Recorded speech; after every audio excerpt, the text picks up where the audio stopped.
Hello guys, good morning to all. कैसे हैं आप सब? आई होप सब लोग अच्छे होंगे। तो चलिए आज की वीडियो को स्टार्ट करते हैं। देखते हैं आज के क्वेश्चन कौन कौन से हैं जो कि हमारे एग्जाम के लिए इम्पोर्टेंट हैं। और ये जो क्वेश्चन मैं सीरीज लेकर आई हूँ, ये जो सीरीज आपको देखने को मिलती है, ये सारे एग्जाम के लिए इम्पोर्टेंट है। पर्टिकुलर एक किसी एग्जाम के लिए इम्पोर्टेंट नहीं है, सबके लिए इम्पोर्टेंट है। तो सब कुछ अच्छे से पढ़ो, ठीक है। जो चीज़ ना समझ में, आप अपना डाउट कमेंट बॉक्स में लिख सकते हो। और मेरे एक दोस्त ने उन्होंने कहा कि हमें एमटीएस के लिए पढ़ना है, जीके जीएस। तो देखो, एमटीएस में आपको जीके जीएस में क्या पढ़ना है पहले मैं ये बता दूं। करंट अफेयर डेली आपको फॉलो करने हैं। जो मैं ये सीरीज लेकर आई हूँ सारे इंपॉर्टेंट है, पिछले साल के भी और ये जो प्रेजेंट में अभी 2023 चल रहा है, इसके भी जो इम्पोर्टेंट न्यूज़ है मैं उसको भी कवर कर रही हूँ इसी साथ में। तो इसको आपको डेली देखना है। उसके बाद आपको जो है ज्योग्राफी, पॉलिटी, ये दोनों चीज़ें बेसिक से हर चीज़ पढ़नी है, ओके। जो मैंने अभी पॉलिटी की सीरीज अभी अपलोड करी है सारी वीडियो, उसको पहले आप देखिए। ज्योग्राफी की जितनी वीडियोस हैं आप उसको देखिए, सारी इंपॉर्टेंट है। और इसके और जो है इसी थोड़े दिनों बाद से, एक हफ्ते बाद से मैं ज्योग्राफी की एक पर्टिकुलर वीडियो जो है डेली अपलोड करूँगी। आप उसको रेगुलर फॉलो करना, ओके। तो आपका जीके जीएस सारा कवर हो जाएगा। तो चलिए आप वीडियो को स्टार्ट करते हैं। और जो पॉलिटी की मैंने वीडियोस डाल रखी है उसको सारे को कवर करनी है आपको, ओके। और जितने भी रोज डेली अभी वीडियो आ रही है उसको आप रेगुलर देखते रहिए, आपका जीके जीएस सब कुछ कवर हो जाएगा, है ना। चलो, पहला क्वेश्चन हमारा आज का क्या है। 100% टैप वाटर कनेक्शन ये किस जगह पर हुआ है? तो यूपी के शाहजहांपुर में, ये शाहजहांपुर, तो कहाँ पर हुआ है? यूपी के शाहजहांपुर में हुआ है। अगर आपसे पूछा जाता है जल शक्ति मंत्रालय को कब बनाया गया, ये क्वेश्चन आपके पेपर में आया हुआ है, तो याद रखिएगा कि जल शक्ति मंत्रालय को कब बनाया गया था? 2019 में इसको बनाया गया था। कौन सा मिनिस्ट्री है? जल शक्ति मंत्रालय। अगला क्वेश्चन, अमर सरकार पोर्टल, ये जो पोर्टल है, क्वेश्चन पूछा जा रहा है कि कहाँ पर इसको लॉन्च किया गया? तो त्रिपुरा में इसको लॉन्च किया गया। त्रिपुरा में इसको लॉन्च किया गया। त्रिपुरा में एक इम्पॉर्टेंट रिवर है, इसको हम कहते हैं फेनी रिवर। क्या नाम है इसका? फेनी रिवर। ये जो है बांग्लादेश के साथ विवादित नदी थी। ऐसे भी आपसे क्वेश्चन पूछे जाते हैं, ठीक है। मैं सारे क्वेश्चन का पूछने का तरीका आपको इसलिए बताती हूँ ताकि आपको जो पढ़ो वो कैसे पढ़ना है वो चीज़ आपको पता चलती है। तो त्रिपुरा में एक रिवर है फेनी रिवर, जो कि बांग्लादेश के साथ डिस्प्यूटेड थी, लेकिन अब ये जो जिसका विवाद है वो सॉल्व हो चुका है। इसके ऊपर अब एक ब्रिज बनाया गया है, ओके। याद रखना है इसको। हो सकता है पूछा जाए कि फेनी रिवर जो ब्रिज बनाया गया है वो किस देश को आपस में कनेक्ट करता है? तो भारत और बांग्लादेश को आपस में कनेक्ट करता है। त्रिपुरा के सीएम कौन है जिसके द्वारा ये लॉन्च किया गया पोर्टल? आंसर हो जाएगा मनीष शाह के द्वारा ये जो पोर्टल है इसको लॉन्च किया गया था। त्रिपुरा जो है किस कंट्री से तीनों तरफ से घिरी हुई है? ये क्वेश्चन भी आपसे पूछा गया है पेपर में। ध्यान रखिएगा कि बांग्लादेश से ही ये क्या है, तीनों तरफ से घिरी हुई है। बांग्लादेश से ही ये घिरी हुई है, ओके। और हाँ, ये आपसे कंफ्यूज आपको एग्जाम में होगा। इसका जो बॉर्डर है वो म्यांमार के साथ नहीं शेयर होता है। और आपसे यहीं पे पेपर में डाउट क्रिएट करेंगे आप एग्जामिनर कि जैसे मिजोरम और त्रिपुरा है, त्रिपुरा पहले पड़ता है, मिजोरम बाद में पड़ता है। तो मिजोरम की सीमा म्यांमार से लगती है, लेकिन त्रिपुरा की सीमा म्यांमार से नहीं लगती है। इसको मैप में अच्छे से लोकेट करके देख लीजिएगा आप लोग। चलिए दोस्तों, अगला जो क्वेश्चन है वो क्या है? दलजीत कौर, ये कौन है? तो ये पंजाबी सिंगर हैं जिनकी हाल ही में अभी डेथ हुई है, इसलिए इनका नाम आपके लिए इम्पोर्टेंट है। आप देखते हो जो इम्पोर्टेंट पर्सनालिटीज़ होती हैं उनके बारे में भी आपसे पूछे जाते हैं।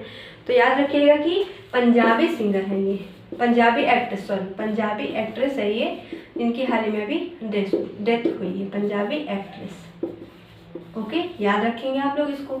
अगला क्वेश्चन क्या है? सुमित्रा रामचरित अवार्ड, ये जो अवार्ड है ये किसे दिया गया है? आंसर क्या हो जाएगा? उषा शर्मा जी को ये जो अवार्ड है वो दिया गया है। कहाँ से ये, किस डांस से ये मतलब ये कौन सा डांस करती है? तो कथक डांस करती है। कथक जो है यूपी का फोक डांस है। अगर कहा जाए कि कथकली कहाँ का डांस है, तो ये है केरला का। कहाँ का है? केरला का। एक वीडियो में डालूंगी, इसमें सारे डांसेस मैं आपको उसमें बता दूंगी, ओके। क्योंकि आपसे एग्जाम में पूछे जाते हैं तो मैं आपको बता दूंगी उसमें, तो आप उसको अच्छे से पढ़ लेना। तो अगला जो क्वेश्चन 5वां जो है वो क्या है? होडी क्राफ्ट, ये कहाँ का है? तो ये अंडमान और निकोबार का एक क्राफ्ट है। अंडमान एंड निकोबार का एक क्राफ्ट है। और क्यों न्यूज़ में था? क्योंकि इसको जीआई टैग देने की बात की जा रही थी। जीआई टैग के लिए भारत में एक्ट कब है? 1999 में।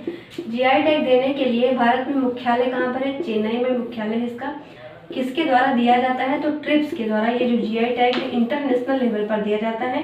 ट्रिप्स क्या है? WTO की एक संस्था है, ठीक है। अच्छा, अगर अंडमान निकोबार से क्वेश्चन बने तो आपसे पूछा जाता है 10 डिग्री चैनल के बारे में और डनकन पैसेज के बारे में। ये दोनों आपसे पूछे जाते हैं पेपर में, तो ध्यान रखिएगा कहाँ पर है? अंडमान निकोबार में है। और अंडमान निकोबार से हाईएस्ट पीक अगर मान लो पूछी जाए तो अंडमान की हाईएस्ट पीक क्या है? अंडमान और निकोबार, तो अंडमान की हाईएस्ट पीक है सैडल पीक, और निकोबार की हाईएस्ट पीक का नाम है माउंट थुलियर। क्या नाम है? Mount Thuillier. यहीं पर एक भारत का एक्टिव वॉल्केनो है, जो कि भारत का एकमात्र एक्टिव वॉल्केनो है, उसका नाम है बैरन आइलैंड। ये क्या है? भारत का एकलौता एक्टिव वॉल्केनो है। अगला क्वेश्चन क्या है? Network readiness index. ये जो इंडेक्स है पूछा गया है कि इसमें भारत की रैंकिंग क्या है। रैंकिंग आपसे एग्जाम में आती है तो याद रखिएगा कि भारत की रैंकिंग इसमें क्या है? 61वें नंबर पर है इंडिया इसमें। वर्ल्ड क्या पूछा गया? वर्ल्ड हेरिटेज वीक कब मनाया जाता है? तो 19 से 25 नवंबर के बीच में ये जो वीक है वो सेलिब्रेट किया जाता है। अगर पूछा जाता है आर्कियोलॉजिकल सर्वे ऑफ इंडिया, इसके हेड कौन है? तो आंसर हो जाएगा वी विद्यार्थी, ठीक। लेकिन अगर जियोलॉजिकल सर्वे ऑफ इंडिया की हेड पूछी जाए तो आंसर यहाँ पर हो जाएगा धृति बनर्जी। आंसर क्या बनेगा? धृति बनर्जी। ये क्वेश्चन आपसे पूछा गया पेपर में, याद रखिएगा। अगला क्वेश्चन है नसीम अल बहर। ये बायलैटरल एक्सरसाइज है। किसके बीच में ये जो एक्सरसाइज है वो कंडक्ट की जाती है? तो इंडिया और ओमान के बीच में ये जो एक्सरसाइज है वो कंडक्ट की जाती है। ओमान कहाँ पर है? ये अरबियन एक कंट्री है। अगला जो चीज, अगर ओमान से आपकी पूछी जाए कैपिटल, तो ओमान की कैपिटल क्या है? मस्कट। ओके, इतनी चीजें यहाँ से आपको याद रखनी है। अगला क्वेश्चन क्या है? नमक। क्या पूछा गया? Great not.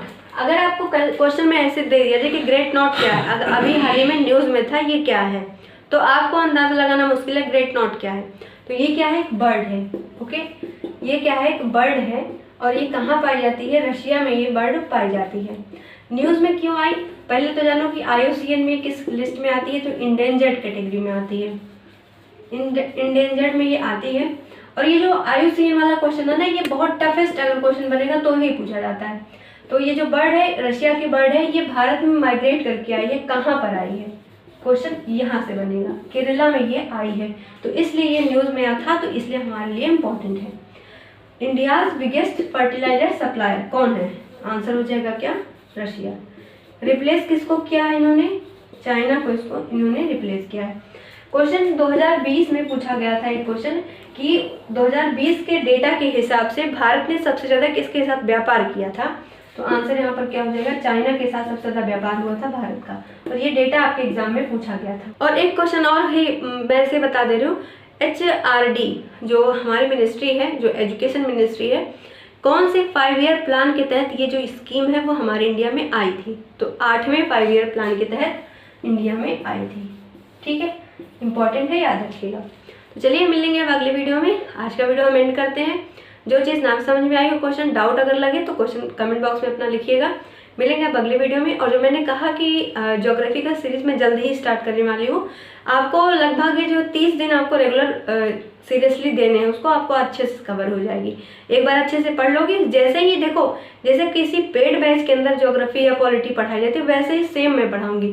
थोड़ा सा आपको उस पर टाइम देना पड़ेगा। अगर सेल्फ स्टडी करनी है तो थोड़ा टाइम लगेगा।